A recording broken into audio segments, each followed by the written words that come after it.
Hey, this is Isaac from Epica, and you're watching DaBelly.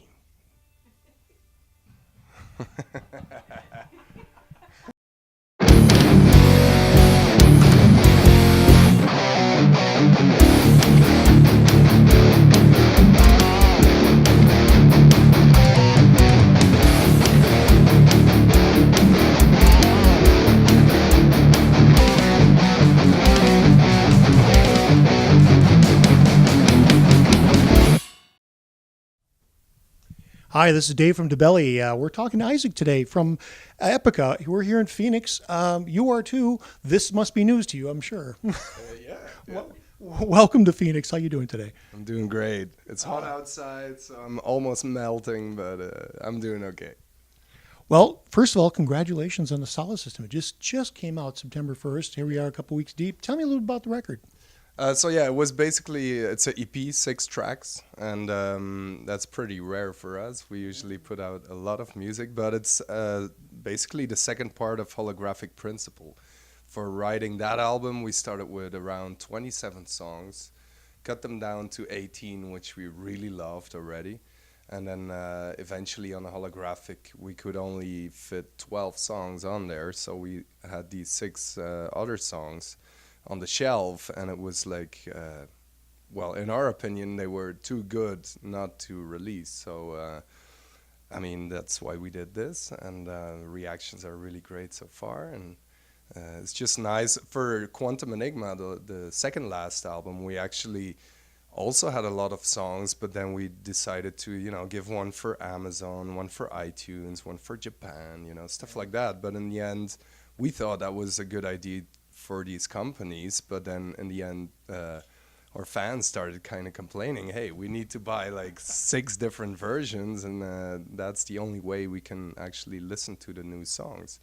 And so we made a little mistake there, and now we did it right, I guess. So everyone has all the songs, and and it's, of course, it's nice to have like a little something in between two like real full albums, but we kind of see it as just the same session. They got recorded all together, and we had such a difficult time to put the album together for Holographic, because we, up until the last, like, I think the evening before the deadline, we literally did a democratic vote, like, okay, which songs should be on the album. Everyone made a list, and then we put them together. Okay, then that's it, because up until that point, we also, for listening sessions with the press, we switched things around. We didn't have like the official, this is what it's gonna be. So some people during listening sessions, they already heard stuff which is now on the EP, because we were not decided yet. And so it's great that we can put it out there and give that to the fans. It is a cool approach. I think this is the first time that I'm aware that there's sort of the EP is a bit of an expansion from the first album. And as you've already mentioned, for all the reasons you've already mentioned, there's always been the onesie twosies, and you get the songs, most of them, not always all of them. Yeah. But sometimes, people tend to see those as leftovers because they're not good enough. And in the past, we've had that. Like, okay, we had just enough songs to have the album. And this time around, we had so much good stuff to choose from. And, going down from 27 to 18 was already quite something. It's like those were the leftovers we got rid of or have to rearrange for a next album. But it was really top-notch music. We had a lot of inspiration. We have 5 songwriters in the band, so we all had a great time working on songs. And of course, you can't have like 3 ballads on one album, so you can't have 3 like really technical or really long songs. So you have to choose. Okay, we have those kind of songs and we need them on the album, definitely, but you have to kind of figure out which one is the best. And it doesn't mean the other one is bad, but you have to decide, right? So that's how. Now, did I understand correctly that you guys recorded pretty much live?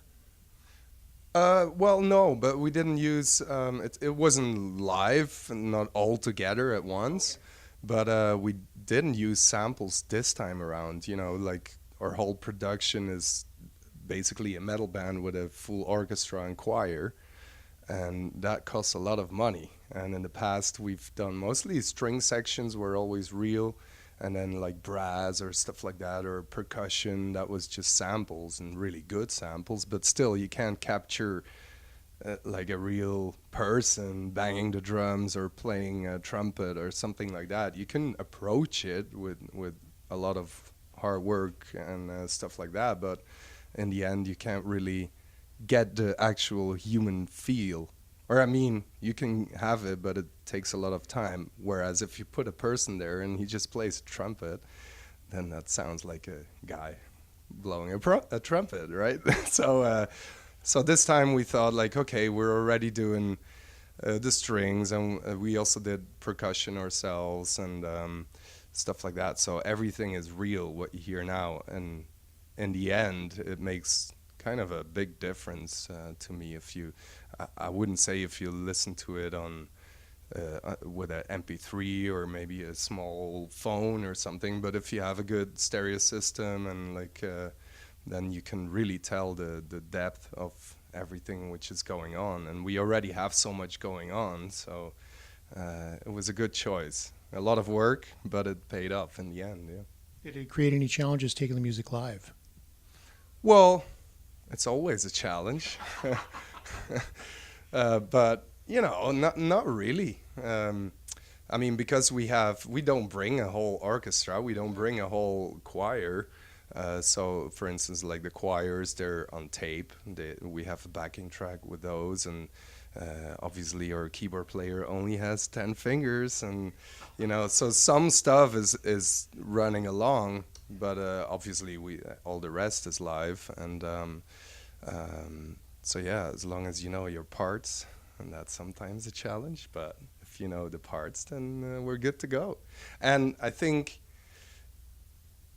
Epica is still Epica. We still have the same elements as the first album, but how I see it, I try to look at it objectively, but in the beginning you more had like a really heavy orchestration with a metal band like backing up the orchestrations. Yes. And slowly we've been shifting to more of a like a core metal band with added with a lot of orchestration. And so I think with every album we tend to go a little heavier, put more emphasis on the real metal band. So I think also in a live situation, it's just, bottom line is if you go to an Epica show, it's a metal band. And so I don't have any problem or challenge with that. It's pretty natural to me. Well, given most of these songs have been written, recorded probably a year and a half, 2 years ago, have you guys started already to kind of look for the future? We always look ahead. But as said, you know, we have so many things we didn't record for the last album or the EP. So those weren't good enough to record, but that's probably because there was not time. You know, you have a deadline. That time we're going to go into the studio, so the songs have to be finished. Some weren't finished. So we already have kind of those leftovers. We can rearrange those and make sure they're good this time around. Maybe it happens, maybe it doesn't, but, you know, we just... I haven't really started actually writing yet because we've been touring pretty much nonstop. And... but yeah, from the moment I have a little time at home and I'm bored, I'll do that. You know, that's something I don't have to think about twice. And so, yeah, there's always, I'm always, you see, if I listen to music or I have some inspiration, I just kind of soak it up. And then whenever I actually start writing, I still have, like on my phone, I have like, oh, this is cool, or I should try this or that. And then I just take those ideas and try it out. And but as of now, we still are kind of on tour up until festival season 2018. So it's not really, yeah. That's the main focus as of now. Still, that is amazing to me that you're booked that far in advance, and it speaks volumes at how great this album is. You've second leg of the U.S. tour. You're halfway through this. You guys have been around the world on this record. It's done very well for you. Did the success of it surprise you at all? Well, you know, I don't take it for granted, you know. It's always a big guess. You do your best, you try to improve whatever we already have, and okay, this didn't go like 100% how we wanted it to go, so we'll do it a little different. But bottom line is, end of the day, if you release the album, you have to wait and see if people like it. And I mean, this tour has been, the last one was already good. We just released the Holographic Principle back then. And that tour, US tour, was already really cool. And this time around, I think also with this package, it's just like a really awesome lineup. And it's even better now. And yeah, so I'm always kind of surprised. And of course, we work hard for it, and we try to invest a lot of money and time in promotion and coming up with new things, and just try to make wise decisions, and try to make the live show better, and also production wise and visually. And yeah, we're really like sitting together quite often to make that better or see where we can improve. And I think that's also part of the whole thing, you know. It's not only the music. I think if you come to an Epica show, we brought own lighting. We have this rail around the drums where the keyboards is now all wireless, so he can spin around and move from left to right of the stage, and stuff like that, you know, just make it interesting to watch. And then if you also have a good package, people will go home with a good feeling. They didn't only see a good headliner, they also saw a good, like 4 cool bands. And that hopefully puts a smile on their faces, and they'll remember that if they go to an Epica show, they'll be happy end of the day. So, yeah. You mentioned the package now a couple of times. From a fan's perspective, we see a cool concert coming up, and it's always a bonus when there's, you know, some of the opening bands are great too. But from the headliner's perspective, there's a lot that goes into actually putting a show together. And I mean, this tour is yourself, Epica, Lacuna Coil, Insomnium, and Elantra. Talk about how important it is for the headliner to get great opening material, of getting that package together and really going on the road and selling it. Yeah, well, for us, it's really important. Some other bands don't really pay much attention to that, as long as they can put on their show. But as I mentioned, I think end of the day is people come out, they spend some money, which they could also spend on food or whatnot. They spend a lot of money on coming out and see those bands.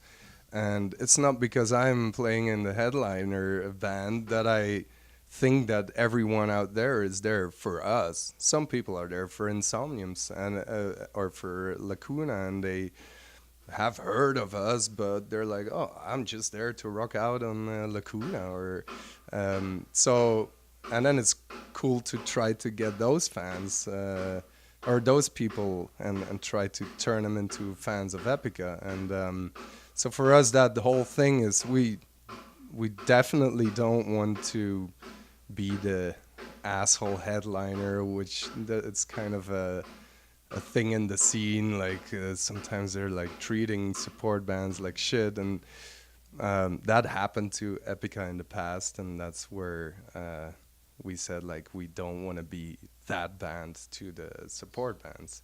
So we get along pretty well. Of course, Lacuna, we've toured with Insomnium already in the past, also a US tour. Lacuna, we've known them for years, and you know, and this time around, you know, you never know. Like if you put those two bands together, Lacuna and Epica, I was expecting there's an overlap of the fans, but then I was also expecting maybe if Lacuna comes out as a headliner or Epica as a headliner, they're like, you know, they're cool, but maybe not cool enough to go to the show. But then if you put it together, then they're like, oh, I get to see 2 of those bands, and that has been working out pretty good. So it is for us very important that the bands who are joining us, that they get treated well, they can do their show as much as possible, and you know, just having a good time. So if I'm going to read between the lines, you have a tour package together through into 2018, into, as you mentioned, into the summer season, the festivals. I suspect you're not going to pass up on the festival, so I would think that maybe you guys might have a chance to sit down and do some writing and maybe a new album after, late next year. See. Okay, there's a no comment there. No, not really. But that's probably what's gonna happen. But as of now, like I said, it's not like on the last couple of albums, or as long as I've been in the band, basically whenever we started writing or recording, we pretty much were on the road as well. In between the writing, in between the recording. We just went out again for a tour, and that's pretty exhausting. And the plan as of now is to, after this cycle, to try and take some time off and just focus on just that, because we released a pretty good album, so in order to top that one, I think we really need to focus on what we're gonna do. So yeah, and I mean, it's not that we haven't been out there or haven't toured much. We tour our asses off, and it's just maybe a good idea to have the plan to not do it. I'm not sure if that's gonna work out, but there's the plan. All right. Well, thank you for your time. Is there anything else that you want to add? Anything I missed? Well, I think it were pretty good questions there. You kind of covered it all, I guess. Okay. But just, yeah, it's good to be back in the U.S. And it always, like I said, it always gets better and better, because in the past it was more in Europe. We have like a lot of people coming out to the shows, and U.S. was always a little trickier, smaller venues, but still like great energy. So that's why we came back. And it starts to pay off now. I mean, it's a huge country. You can play here for months without end and still not cover all the cities. And so we're just happy that people keep showing up and bring their friends and all that. And yeah, still happy to be around. Well, thank you for your time today. Have a great show tonight. Appreciate it.